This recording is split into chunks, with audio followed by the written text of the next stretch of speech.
Hoy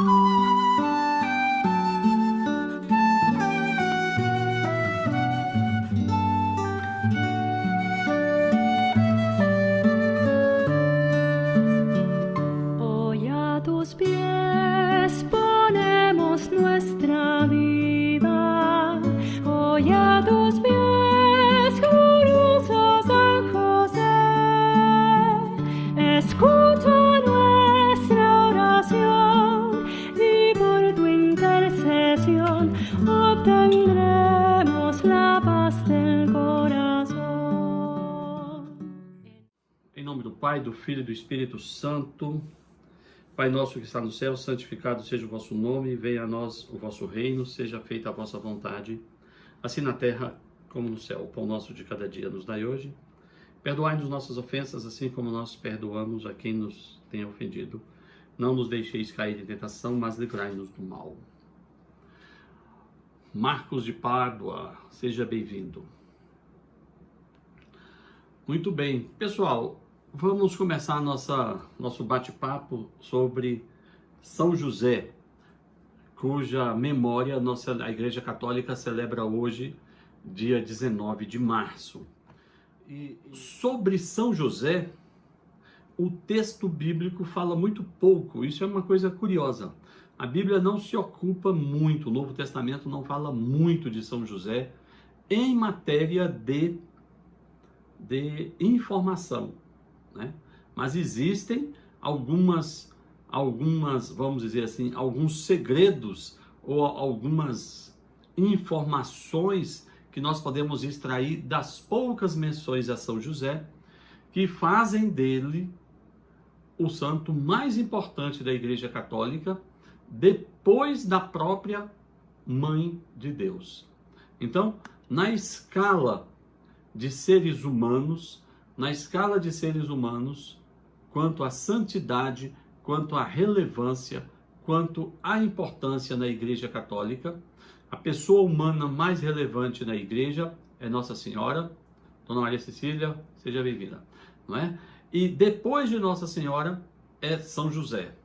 Inclusive, na ladainha, né, nas ladainhas nós colocamos Nossa Senhora e São João Batista e São José como os santos mais importantes da Igreja. Somente depois de São João Batista e de São José é que vem, por exemplo, nas ladainhas os apóstolos, não é? E depois os discípulos e depois os mártires.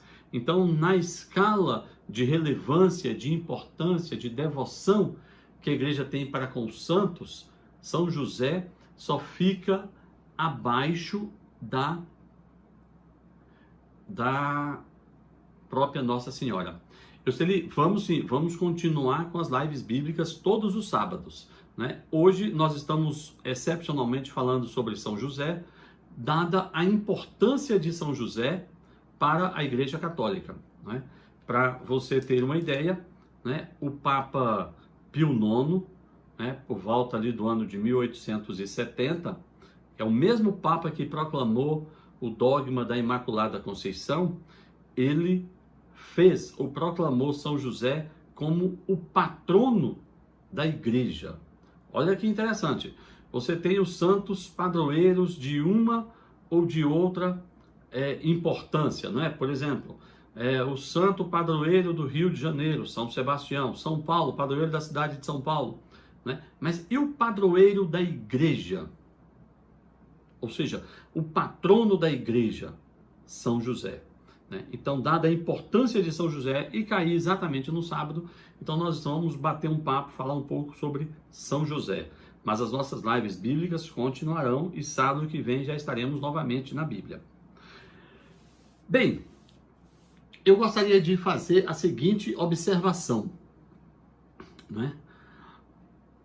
Toda a temática do estudo da Igreja Católica, do estudo da nossa fé católica, está centrada na revelação de Deus, Deus se revelando ao homem para resgatar este homem da inimizade, trazer o homem para uma vida de intimidade, de amizade com Deus, de comunhão com Deus, de perdão de pecados e de uma vida eterna após a morte.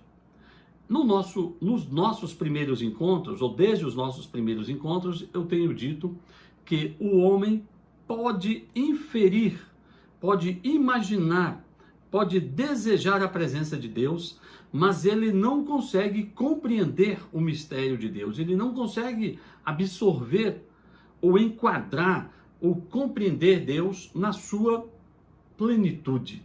Obviamente, o homem jamais vai conseguir fazer isso. Então é preciso que Deus se revele, é preciso que Deus venha ao encontro do homem. Deus vem ao nosso encontro por meio da revelação. A revelação é a nossa história. A história da humanidade, eu tenho dito, não é outra coisa senão a história da revelação de Deus. Deus entrando na história da humanidade para buscar o ser humano, buscar o homem para trazer para si.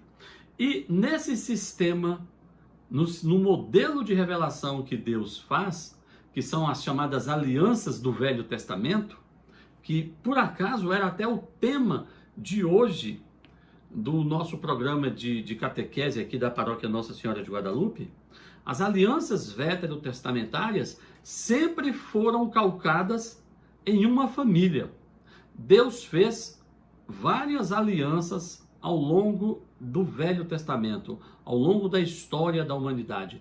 Várias alianças com as pessoas, procurando se revelar. E nós teremos isso como um grande estudo, uma grande perspicácia, não é? A partir da ideia do estudo de São José. Veja bem, olha o que eu estou dizendo. Todas as alianças do Velho Testamento têm uma família, estão centradas em uma família, né? O próprio Deus, quando cria o ser humano, Deus já cria o homem e a mulher. E quando Deus cria a mulher, Deus já apresenta a mulher ao homem no sentido de formação de uma união. Ou seja, Deus não imaginou o homem e a mulher independentes um do outro. Deus já criou um para o outro. Deus já criou o casal, já criou a família, né? Isso é importante porque isso vai repercutir na própria encarnação de Cristo.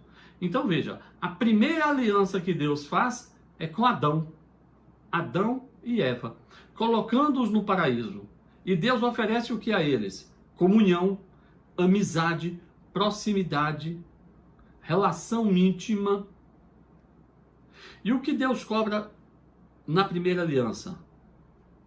Na alegoria do Gênesis, que eles não comessem do fruto da árvore do conhecimento do bem e do mal. Marlon Tomazetti, meu grande mestre, boa noite.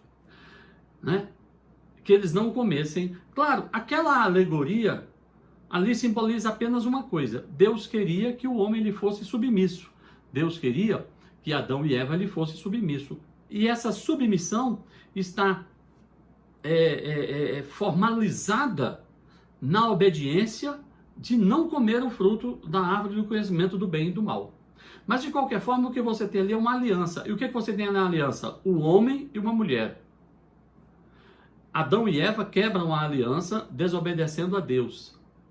Mas Deus refaz a aliança quando Deus promete que da descendência da mulher, que é aquele que nós já falamos, o proto-evangelho de Gênesis 3,15, que da descendência da mulher nascerá uma pessoa que vai esmagar a cabeça da serpente. Essa descendência da mulher é o próprio Cristo, que vai se encarnar, né, milhares de anos depois do evento de Adão e Eva. Então, você veja, novamente, na segunda aliança com Adão e Eva, nós temos a família, Adão e Eva. Tempos mais tarde, quando a maldade se multiplica sobre a terra, Deus faz uma terceira aliança, dessa vez com Noé e sua família. Novamente você tem um patriarca, não é? Um homem e a sua família. É o homem Noé, a sua esposa, os seus filhos e as esposas dos seus filhos. Preste atenção aonde eu vou chegar. Mais tarde, depois de Noé, Deus faz a aliança com Abraão. Novamente você tem Abraão, Sara, a esposa, a promessa de um filho, porque Sara era estéril e eles já eram de idade avançada, que depois vai nascer, que é o Isaac. Então, o que é que você tem novamente na terceira aliança? A figura da família, não é? Com a figura do homem, da mulher e, eventualmente, do filho. Depois de Abraão, você tem Isaac, Rebeca, com Jacó. Depois Jacó, com Raquel e os seus filhos. Né? Quando eles vão para o Egito, novamente, você tem José. Aí você já tem uma dica de onde eu quero chegar. Você tem José, que vai ser o sujeito que com a sua família no Egito, e todo aquele dilema da seca e da abundância, ele vai saber administrar os 7 anos de abundância para salvar o povo nos 7 anos de vacas magras, nos 7 anos de escassez. Novamente você tem um patriarca e uma família, é a figura do homem como chefe, a esposa e os filhos, no caso de José também. 400 anos depois, aquele povo vai ser feito escravo no Egito, e você tem novamente uma aliança, a aliança de Moisés, ou a aliança do Monte Sinai, ou a aliança sinática. Então, o que eu estou tentando te mostrar? Deus vai se revelando à humanidade de uma maneira gradual, de uma maneira histórica, de uma maneira cadenciada. Né? E essas alianças, elas não anulam as alianças anteriores, elas absorvem as alianças anteriores. Então, a aliança de Adão é absorvida pela aliança de Noé, que é absorvida pela aliança de Abraão, que é absorvida pela aliança de Moisés. Na aliança mosaica, o que Deus promete? Fazer daquele povo uma grande nação, mas exige desse povo um comportamento ético, exige desse povo uma religiosidade, uma espiritualidade, um monoteísmo, um culto ao único Deus, não é? Uma série de preceitos encabeçados pelos 10 mandamentos e por todos os outros preceitos que o nosso grupo está lendo até nos livros de Levítico e Números. Né? Alguns séculos depois, Deus vai repetir a aliança, dessa vez com Davi, rei de Israel.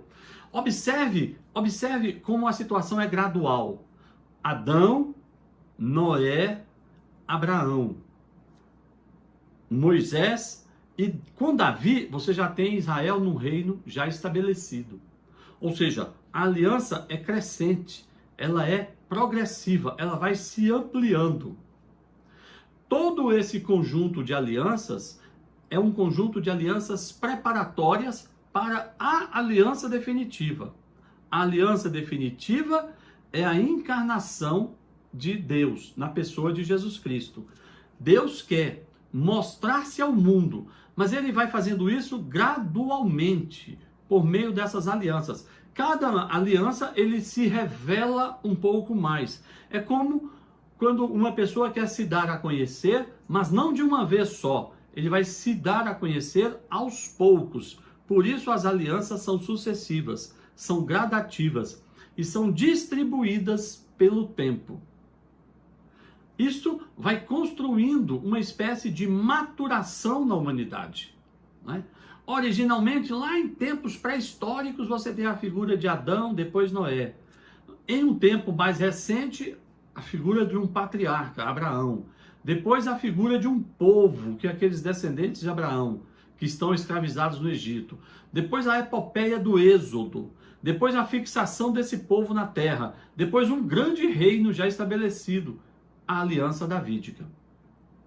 Na aliança com Davi, Deus promete que nunca faltará no trono de Davi um descendente seu. E 1000 anos depois de Davi, exatamente, Davi reina 1000 anos antes de Cristo, 1000 anos depois de Davi, quando o mundo já está preparado, para ter um conhecimento maior de Deus, aí Deus deixa de se revelar por meio das pessoas, por meio dos profetas, por meio dos patriarcas, e Deus vem se revelar pessoalmente, tornando-se um homem, que é Jesus Cristo. Quer dizer, Deus, Jesus Cristo, nasce de uma mulher, certo? Para revelar o próprio Deus. Mas ainda assim, como eu disse antes, em toda a revelação, Deus faz por meio dos patriarcas. Quando chega o momento da revelação de Jesus, o que acontece? Deus prepara um homem, um patriarca, o último dos patriarcas, para revelar-se ao mundo. José é esse patriarca. Então veja onde eu estou colocando a pessoa de José, onde eu estou colocando São José. Eu estou colocando São José no conjunto de patriarcas por meio dos quais Deus se revela ao homem. Então você tem Adão, depois de Adão você tem Noé, depois de Noé, Abraão, depois de Abraão, seus filhos, Isaque, Jacó e José, depois Moisés, depois Davi e por fim, São José. Porque quando chega em São José, o último dos patriarcas do Antigo Testamento, o próprio Deus é que agora vai se manifestar ao mundo, se dar a conhecer. Entende a ideia? Entende onde Deus colocou São José? Não é? Se Deus faz várias alianças com a humanidade ao longo do tempo para se revelar, ele vai colocar São José no limiar final da última aliança. Porque a última aliança é Jesus Cristo. Então São José é o patriarca da última e definitiva aliança. Porque aí, com São José, não é mais Deus se revelando por uma pessoa, é Deus se revelando pelo seu próprio Filho. É o próprio Deus que vem ao mundo agora mostrar o seu rosto, mostrar a sua face, mostrar as suas mãos. Não é? E para se identificar completamente com o homem, Deus então, sem deixar de ser Deus, faz-se homem e se torna um filho de José, um filho adotivo de José. Pois bem, essa é a primeira ideia que eu queria trazer sobre São José. São José como o último dos patriarcas do Antigo Testamento, o último chefe daquelas famílias por meio das quais Deus se revelou. Mas só que ele é um patriarca especial, ele é mais especial que todos os outros. Porque a revelação que os outros patriarcas trouxeram era a mensagem de Deus, era uma notícia de Deus, eles eram mensageiros de Deus. E São José é o patriarca que traz não uma mensagem, não um recado, mas ele traz o próprio Deus. Ou seja, ele é o patriarca da revelação radical, da revelação explícita. Porque por meio desse último patriarca, que é São José, é o próprio Deus que se torna homem. Então, é a revelação mais radical, mais escancarada que nós temos, é a revelação em Cristo Jesus. E para isso, para Cristo se tornar homem, haveria a necessidade de uma pessoa que lhe preparasse, São José. Entende? Então, essa é a primeira parte da ideia de São José que eu queria trazer para vocês. Na segunda, eu gostaria de mostrar para você um texto que você deve conhecer, que é o capítulo 1 de São Mateus. O capítulo 1 de São Mateus traz a ascendência de São José, ou seja, é a árvore genealógica de Jesus a partir de São José. Certo? E aí ele começa da seguinte maneira, São Mateus começa da seguinte maneira: livro da origem de Jesus Cristo, filho de Davi, filho de Abraão. Com outras palavras, livro da genealogia de Jesus Cristo, descendente de Davi, descendente de Abraão.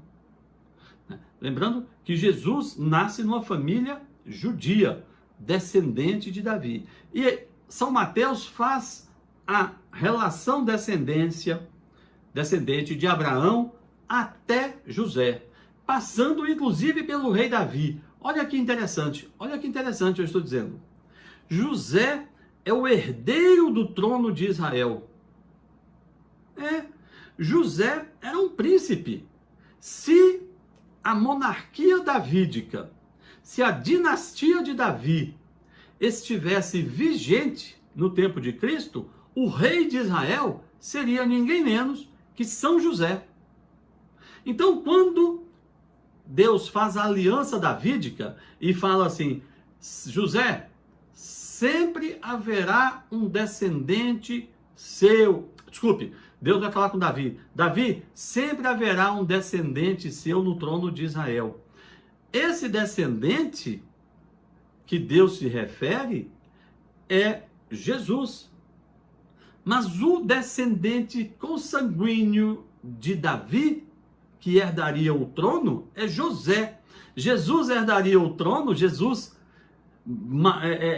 é o rei dos judeus, como Pôncio Pilatos escreveu lá na cruz, porque Jesus é, ainda que de forma adotiva, filho de Davi, e Davi é descendente direto do rei Jesus é rei de Israel porque ele é filho de José, e José é descendente direto de Davi.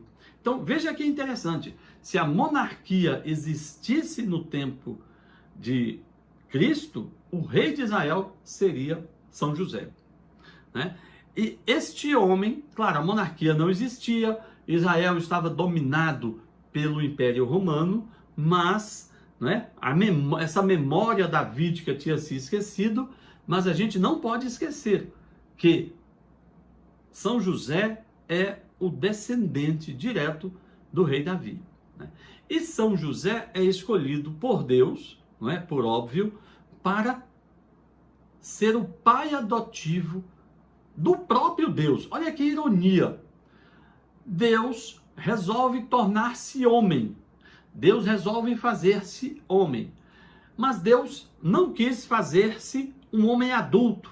Deus não quis se tornar homem já adulto. Ele quis cumprir todo o processo de vida humana. Então ele viveu a vida intrauterina, né, sendo concebido no corpo de Maria, foi um feto, foi um nascituro, depois ele nasceu como criança, se desenvolveu, foi menino, foi jovem, foi adolescente, foi adulto, viveu e morreu. Ou seja, Deus quis cumprir todo o processo de vida de um ser humano para ele se identificar perfeitamente com o ser humano. Ora, para isso ele precisaria de um pai adotivo. Esse pai adotivo estaria encarregado de dar a Deus, a este Deus que se faz homem, a formação material, não é? Alimento, cuidados materiais, saúde, não é? Proteção. Esse pai tem de dar formação intelectual, isto é, ensinar essa criança a se portar, ensinar essa criança a ler, a escrever, a ir à formação, ir à escola, ir ao templo, e dar formação religiosa a essa criança. Ou seja, Deus escolhe São José para ser o formador do próprio Deus enquanto homem.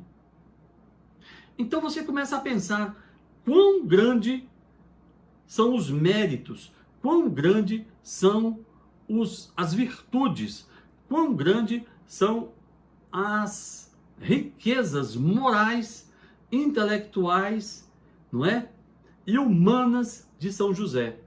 Porque ele não foi escolhido para educar uma criança qualquer. Ele não foi escolhido para educar, por exemplo, a gente lê na história geral, por exemplo, que Aristóteles, uns 300 anos antes de Cristo, Aristóteles, aquele grande filósofo grego, foi escolhido por Filipe II da Macedônia para ser o professor de seu filho, o Alexandre, aquele que viria a se tornar o Alexandre o Grande. Então, quando se estuda a história da filosofia, as pessoas falam assim: por que que o Alexandre foi tão inteligente? Por que que Alexandre conseguiu conquistar o mundo todo? Aí alguém se lembra: mas o Alexandre foi aluno de Aristóteles. Por isso o Alexandre foi tão brilhante, porque ele teve um gênio como seu professor. Então, peraí, se Aristóteles é grande porque foi o preceptor, o formador moral e educacional de Alexandre, um soberano, imagine São José, que foi o formador educacional de Deus, quando Deus se faz homem. Entende isso? Ou seja, a grandeza de São José é incompreensível para nós, meros humanos pecadores. A importância de São José é incompreensível. Porque veja bem, o processo de amadurecimento de Cristo é lento.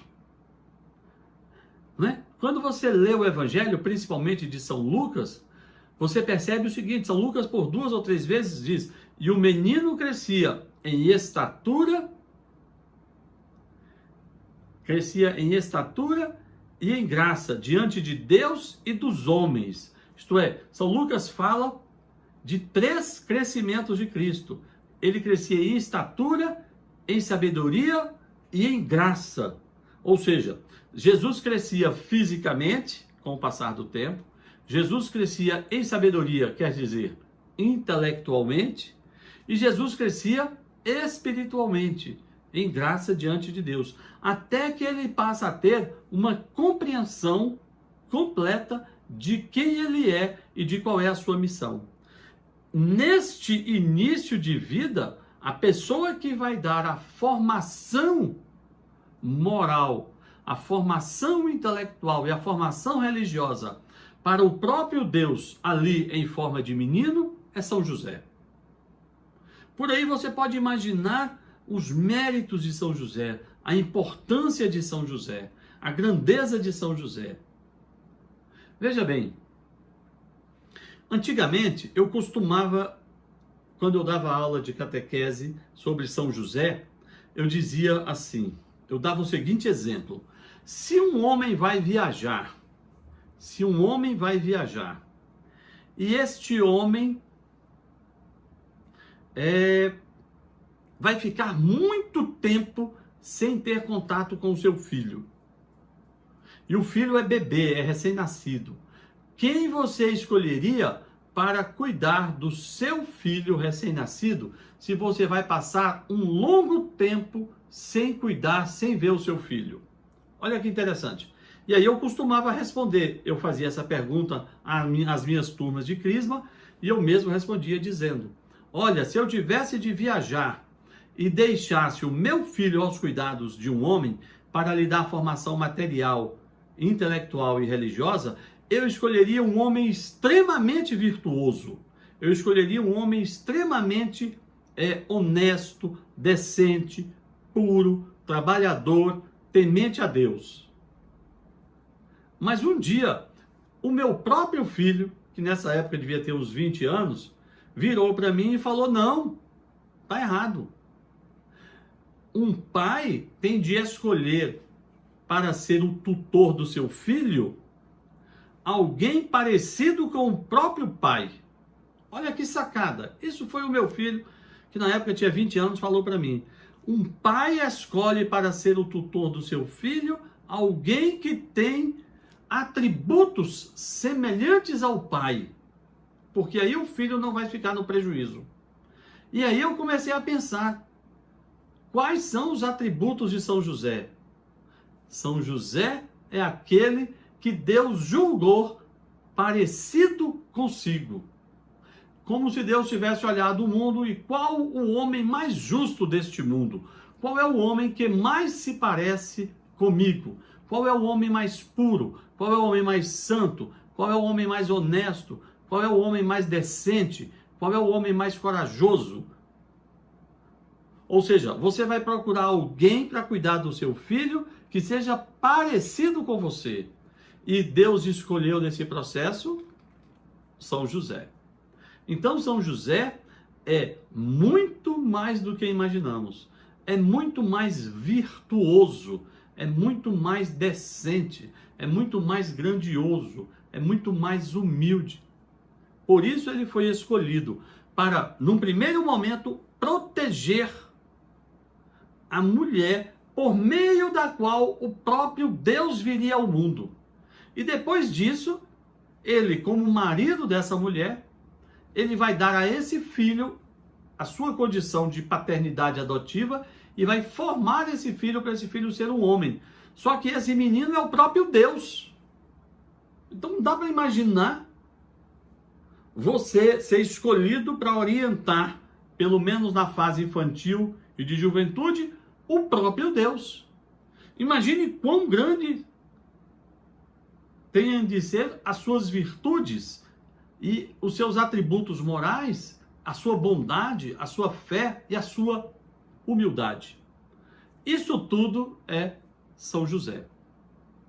Se você observar uma coisa curiosa, basicamente nós só temos duas menções relevantes a São José na Bíblia. A primeira é aquela de São Mateus.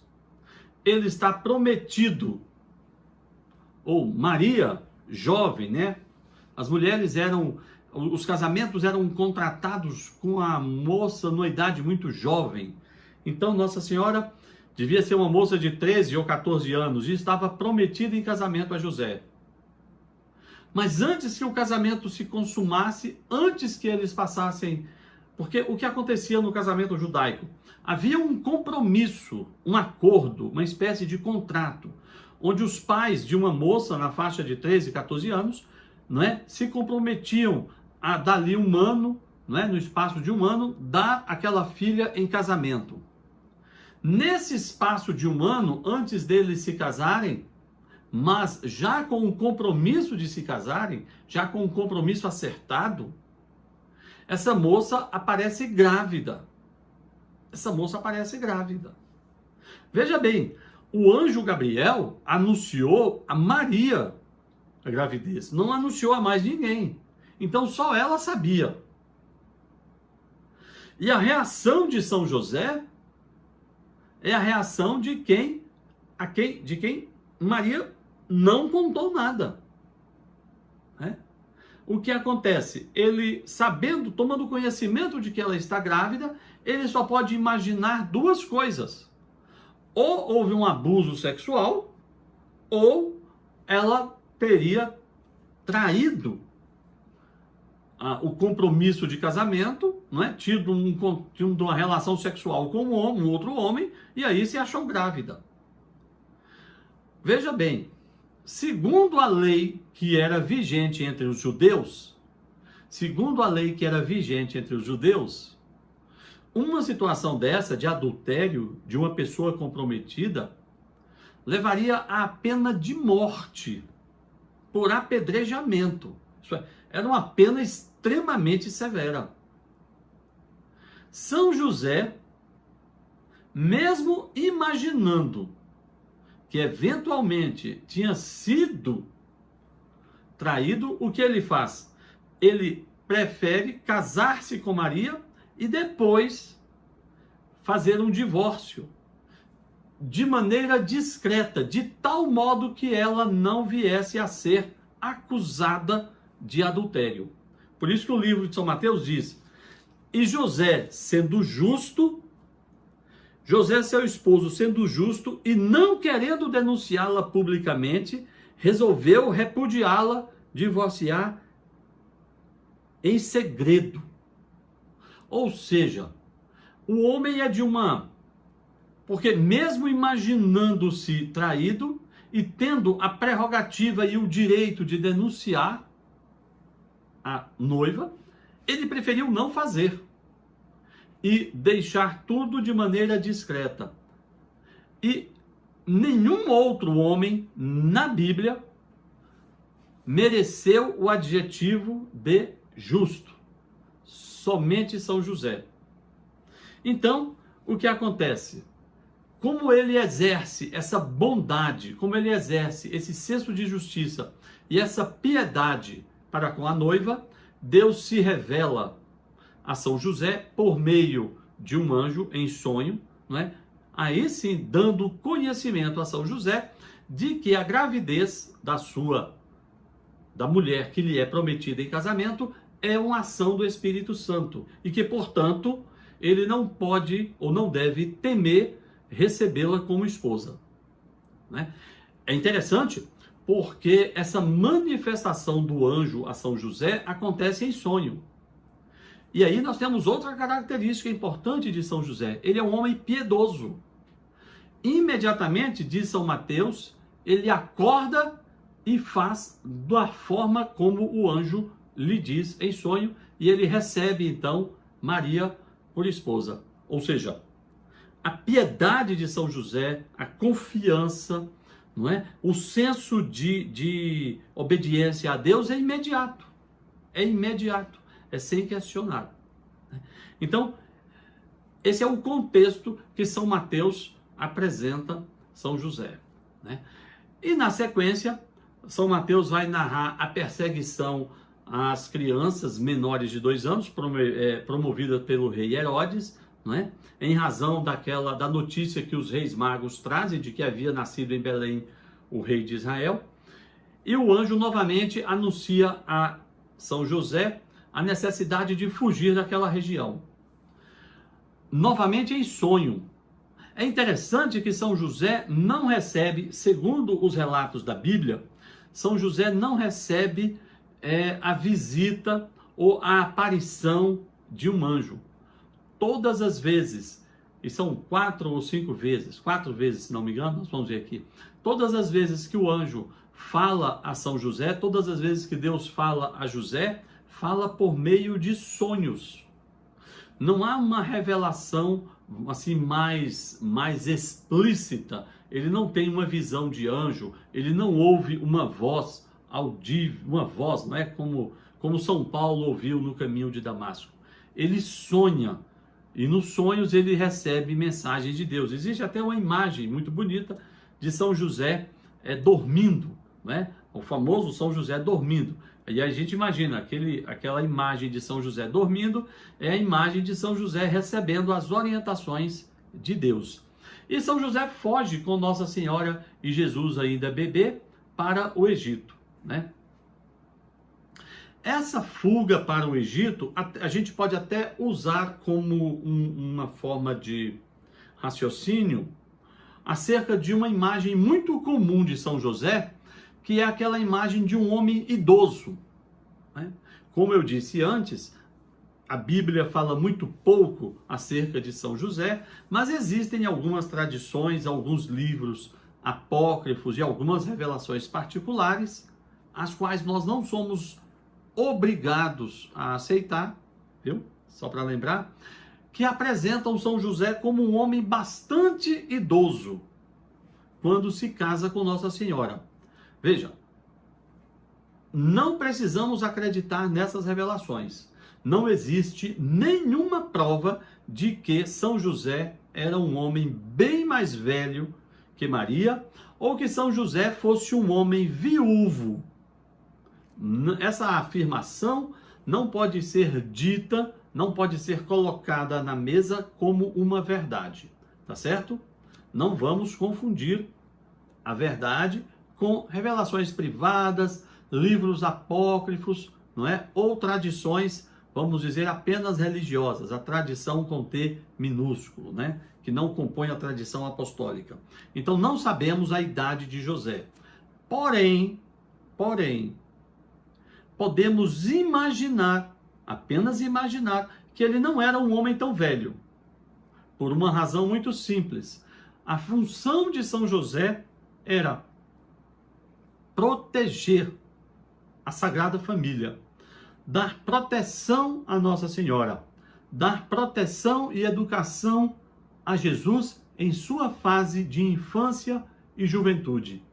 Então, a proteção requer uma certa virilidade, requer uma certa disposição física. Veja, até essa situação, o anjo comunica a José em sonhos que Herodes busca matá-lo.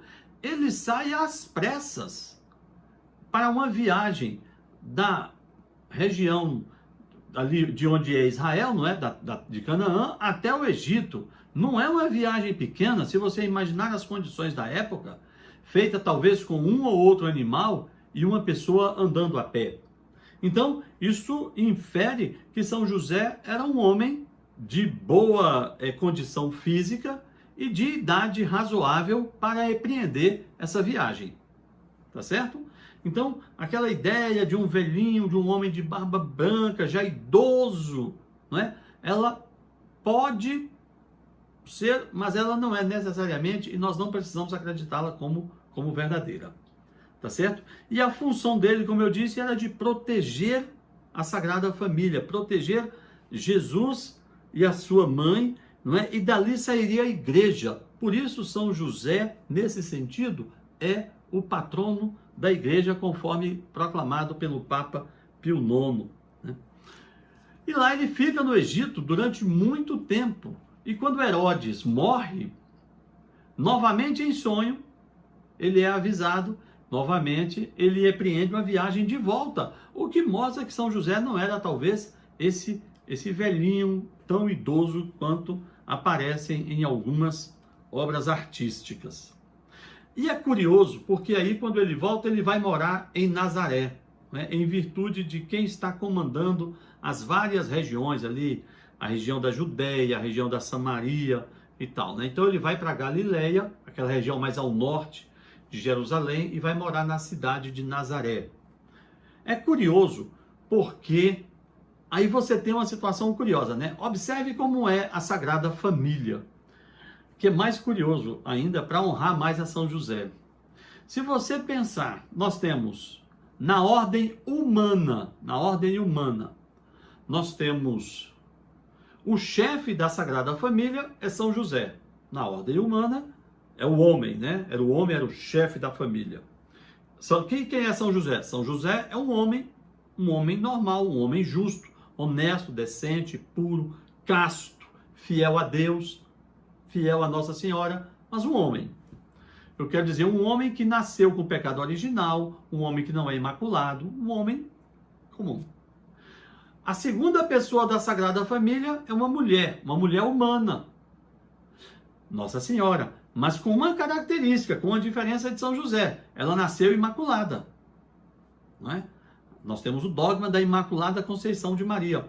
No momento em que Maria é concebida no útero de sua mãe, ela recebe uma graça especial onde Deus antecipa os méritos de Cristo, que vai ainda no futuro morrer na cruz. Deus traz aqueles méritos da cruz para proteger Nossa Senhora do pecado original. Por isso ela já nasce sem a mácula do pecado original. Então o chefe da família é São José, homem comum. A segunda pessoa da família de Nazaré é uma mulher, porém imaculada. Mas a autoridade maior é de José. E a pessoa mais submissa, não é? Na classificação humana, a pessoa mais inferior da Sagrada Família é o filho, que é Jesus. Né? São Lucas diz, depois daquele episódio de Jesus se perder no templo, e voltaram para Nazaré, e ele lhes era submisso. E Jesus é submisso a Maria e submisso a José. Ou seja, é o homem comum, a mulher imaculada e Deus.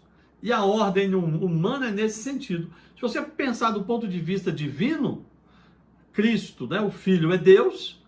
Depois, em segundo lugar, Nossa Senhora, que é imaculada. E em terceiro lugar, São José, né, um homem comum. Então a Sagrada Família, no plano humano, é chefiada por um homem comum, que tem uma certa ascendência sobre a mulher imaculada e sobre o próprio Deus na forma de menino. Né? Então isso mais uma vez vai lhe mostrar a grandeza de São José. Porque olha como São Lucas diz, e ele quem? Jesus, o Filho de Deus, a segunda pessoa da Santíssima Trindade, e ele lhes era quem? A São José e Nossa Senhora, ele lhes era submisso. Então, que homem é esse a quem o próprio Deus, na sua natureza humana, vai se tornar submisso? A quem você se submete como homem? Não é? Você se submeteu na sua infância e juventude à autoridade do seu pai, e eventualmente hoje, mesmo adulto, você respeita o seu pai e ainda lhe é submisso. Por uma questão funcional, você é subordinado ao seu chefe, você é subordinado ao seu patrão, por uma escala profissional. Mas Deus se fez homem para ser submisso a São José, permitindo que José lhe formasse o caráter, que José lhe desse a instrução, que José lhe desse uma profissão, a profissão de carpinteiro, que José lhe treinasse as mãos para ser um profissional. Então, quando eu penso nessa ideia de que José, veja bem, o nosso Senhor Jesus Cristo, segunda pessoa da Santíssima Trindade, Deus, desde a eternidade, para todo sempre, Deus eterno e todo-poderoso, assume a feição humana, e essa feição humana terá de ser formada desde o bebezinho que nasceu em Belém no Natal, que vai se engatinhar, que vai aprender a andar e aprender a falar, como diz na música Maria de Nazaré do Padre Zezinho. E quem vai fazer isso ao lado de Maria é São José. Isso é encantador. Você imaginar que um homem vai pegar o próprio Deus pela mão e dizer o que é certo e o que é errado, como deve ou como não deve agir. Imagina São José orientando o menino Jesus de como ser um homem firme, como falar a verdade, como tratar as pessoas com educação, como se portar. Imagine, agora eu estou pensando aqui, o próprio São José levando aquela criança de 4, 5 anos no templo em Jerusalém e dizendo: aqui é a casa de Deus, aqui se faz o sacrifício, aqui você tem de se portar, meu filho, dessa forma. Aquele é o sumo sacerdote, você tem de se inclinar diante dele, aqui é o sacrifício para pagar o pecado dos homens. Ele está ensinando isso ao próprio Deus que vai morrer na cruz. Meu Deus do céu! Não tem como você não se encantar com São José. São José é o homem que vai ensinar a Cristo a ser homem. Olha o que eu estou dizendo, vou repetir. Eu acho que eu não consigo pensar novamente. São José é o homem que vai ensinar o próprio Deus a ser homem. Está entendendo? Então, não tem como não nos encantar com São José. E numa descrição, ele entra mudo e sai calado da história. Você já reparou? São José não fala.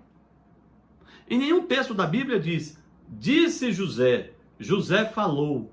Nossa Senhora fala muitas vezes, afinal de contas. Não, as pessoas... Nossa Senhora é uma mulher. Que bobagem, né? Me perdoe. Nossa Senhora fala com Jesus, fala com o anjo, fala com os discípulos. Mas José não fala. José é silencioso. E José aceita, veja bem que interessante, José aceita ser casado, ou se casar, com uma mulher jovem, possivelmente uma mulher atraente, possivelmente uma mulher bonita, e ele era um homem comum, e aceita ter aquele casamento num modelo de castidade, de entrega a Deus. Ainda tem essa outra característica, não é? Mais surpreendente de São José, que é a sua própria castidade, não é? Mas aí veja que é uma castidade dentro do casamento, não é como, por exemplo, nós temos hoje os votos de castidade dos padres, das freiras, dos religiosos. É um homem que se casou com uma mulher e que no casamento terá uma castidade absoluta, dada a missão que lhe é dado de ser o guardião da Sagrada Família, portanto, o guardião da igreja nascente. Porque o que é aquilo ali? Nossa Senhora grávida de do Filho de Deus que vai nascer, vai ser educado, vai crescer, vai se tornar homem, vai sofrer a paixão, vai morrer, vai fundar a igreja, vai ressuscitar e salvar a humanidade. Ou seja, São José é o guardião da salvação, é o guardião da igreja, é o guardião da salvação. Por isso eu fiz a escala, quem chegou depois, eu fiz a escala de patriarcas do Velho Testamento, de Adão a Noé, depois a Abraão, depois Isaac, Jacó, José, Moisés, passei pelo rei Davi, até chegar a São José, o último grande patriarca. Por quê? Eu vou repetir para quem chegou depois. Enquanto os patriarcas do Antigo Testamento, das alianças veterotestamentárias, trazia para aquele povo uma mensagem de Deus, uma revelação de Deus, São José, como o último dos patriarcas do Velho Testamento, ele trouxe o embrião da própria igreja, que é Nossa Senhora grávida. E depois essa criança nasce. E quem é essa criança? É o Deus que vai morrer na cruz. Mas esse Deus precisa se tornar homem, precisa ser forte, né? Esse Deus precisa, esse homem, esse Jesus homem, precisa ser um homem viril, um homem que tem palavra, um homem que quando chegar e dizer assim, em verdade vos digo. Não era assim que Jesus falava? Não é? Essa assinatura radical, em verdade vos digo. Então, preparar o caráter desse homem. Por isso eu estou dizendo uma frase aqui, São José é o guardião da salvação. Por isso ele é o maior dos patriarcas. Ele é o último e o maior dos patriarcas, porque depois dele é a própria salvação que vem na pessoa de Jesus. Não é? Então, é isso. Eu não sei se eu tenho mais a dizer do grande São José. Do grande São José. Né? E São José deve ser, na sua pureza, na sua fortaleza, na sua disposição para obedecer a Deus, na sua castidade, na sua capacidade de entrega, na sua capacidade de negar-se a si mesmo, né? De dizer não a si mesmo, né? Em função do projeto de Deus, de salvação, de história, de criação da igreja. São José é mais que um modelo para todos os católicos, todos, não é? Homens e mulheres de um modo geral. Mas como ele, não é? Ele era um homem do sexo masculino, ele era um marido, não é a solenidade de hoje, né? Senão a gente diz São José, esposo de Maria. Ele era um homem, não é? Um homem, não é? Um ser humano do sexo masculino. O São José é, de certa forma, um padroeiro especial dos homens casados. Então, você que é homem, né? Você que é homem, seja você jovem, seja você um homem já com família, não é? Tenha São José como seu padroeiro, tenha intimidade com São José, tá certo? A partir de amanhã eu começo a gravar uma introdução ao pensamento, à teologia, à vida de São José, tá certo? E desenvolva isso. E se você é mulher, não é? Peça a São José, peça a São José a intercessão dele pelo seu marido, pelo seu namorado, com o homem com quem você vai se casar, pelo seu filho, para que São José interceda por esses homens, né? Para que eles sejam imitadores de São José, né? Isso foi uma coisa que eu aprendi logo que cheguei na Igreja Católica. Eu tive 2 amigos que me informaram isso. Gabriel, não se afaste de São José. São José está sempre perto de Jesus, né? Numa devoção mais carinhosa, nós podemos dizer isso, né? São José está muito próximo de Jesus. Então, vamos tomar essa ideia de São José, né? E aí a gente vai desenvolver todas essas ideias que eu coloquei aqui com muito mais clareza nessa formação. Eu acho que vou fazer uns 5 ou 6 vídeos de 15 minutos, né? Vídeos curtos na faixa de 15 minutos, para a gente ter uma compreensão e ficar registrado no site, para a gente, né, ter essa ideia de São José.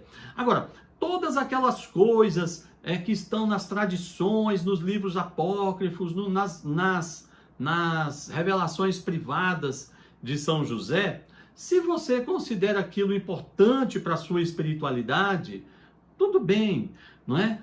Aquela ideia de São José, um homem idoso, se você, na sua mente, você tem essa concepção de São José, tudo bem, não vamos entrar nesses detalhes, por quê? Porque a gente não vai sair, a gente não vai definir. Vamos tomar São José como exemplo naquilo que as Escrituras nos apresentam, não é? De uma maneira clara, e naquilo que nós podemos relacionar com o Antigo Testamento, né? Nós devemos ler a Bíblia Sagrada entre Antigo e Novo Testamento como, né, o Novo é a realização do Antigo, não é? O Novo está implícito no Antigo, o Antigo está realizado no Novo. É como a igreja nos ensina a ler a Bíblia. Então, por isso eu faço essa relação entre São José e os patriarcas do Antigo Testamento. Aliás, eu o coloco como o último dos patriarcas. O patriarca que não vai trazer mais uma mensagem de Cristo, de Deus. O patriarca que não vai trazer mais uma aliança. O patriarca que vai trazer a própria salvação, não é? Ele é o guardião da última e definitiva aliança, porque ele é o guardião de Maria grávida. Olha que interessante, São José se casa com Nossa Senhora já grávida. E ali ele vai protegê-la, porque ela está gestando o próprio Deus que vai para a cruz. Tem aquela história também, eu ainda tenho algum tempo aqui que a gente pode falar, sobre a morte de São José. Não é? Existem muitas especulações, os padres da igreja, né, no passado fizeram especulações, existem algumas revelações privadas de algumas pessoas que disseram ter, né, enfim, tido revelações. Nós não precisamos acreditar nas revelações privadas, embora algumas nos sejam muito caras, muito interessantes e reforçam a nossa fé. Mas não existe nenhuma prova concreta de quando São José morreu. Sabemos que após aquele episódio de Jesus no templo, quando ele se perde de José e Maria, por ocasião de uma Páscoa, e depois é encontrado discutindo com os doutores no templo, depois daquele momento ele não aparece mais. Eu tenho uma opinião pessoal, mas é uma opinião muito pessoal.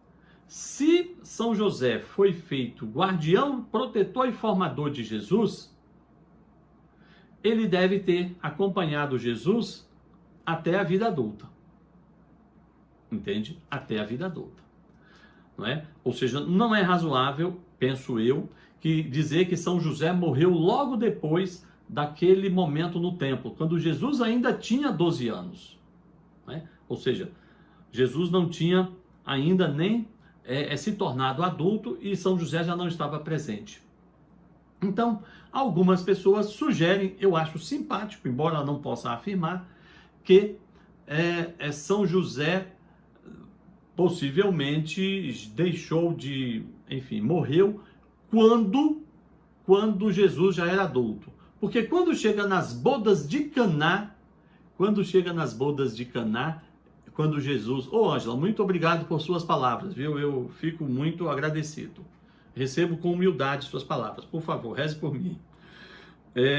Quando chega nas bodas de Caná, que é o primeiro milagre público de Jesus, Maria está presente e José não. Então, algumas pessoas acham que ele morreu mais ou menos nessa época, não é? Por ali, quando Jesus já era um homem adulto. E aí ele teria cumprido a sua função de formador, de protetor de Jesus até, não é? De uma maneira completa. Essa é a ideia, mas é uma ideia só minha, né? Não podemos fechar a questão, tá certo?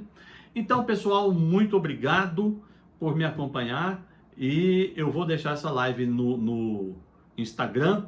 Eu estou gravando também com outro aparelho aqui para colocá-la no YouTube até amanhã, tá certo? E a partir de amanhã eu vou começar a gravar uma formação sobre São José para ficar aí, para a gente estudar mais o assunto.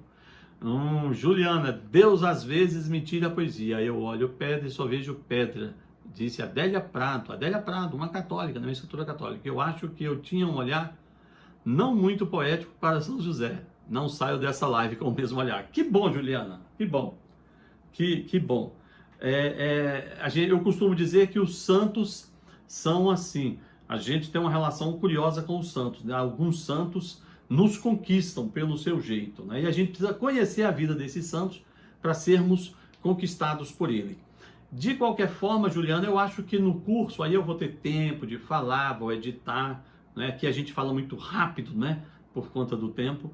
Eu vou ter mais tempo. Eu acho que a formação sobre josefologia, vamos chamar assim, vai ficar bem legal, tá bom? Pessoal, um grande abraço. Fiquem com Deus. Marcos, até logo. Foi um dia cheio, hein? Desde 7h30 da manhã a gente estava lá. Então é isso.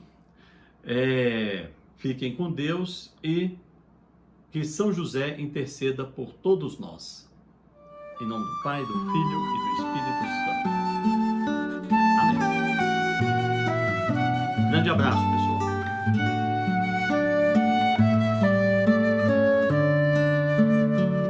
Hoy a tus pies ponemos nuestra vida. Hoy a tus pies, glorioso San José. Escucha nuestra oración y por tu intercesión obtendremos la paz del corazón.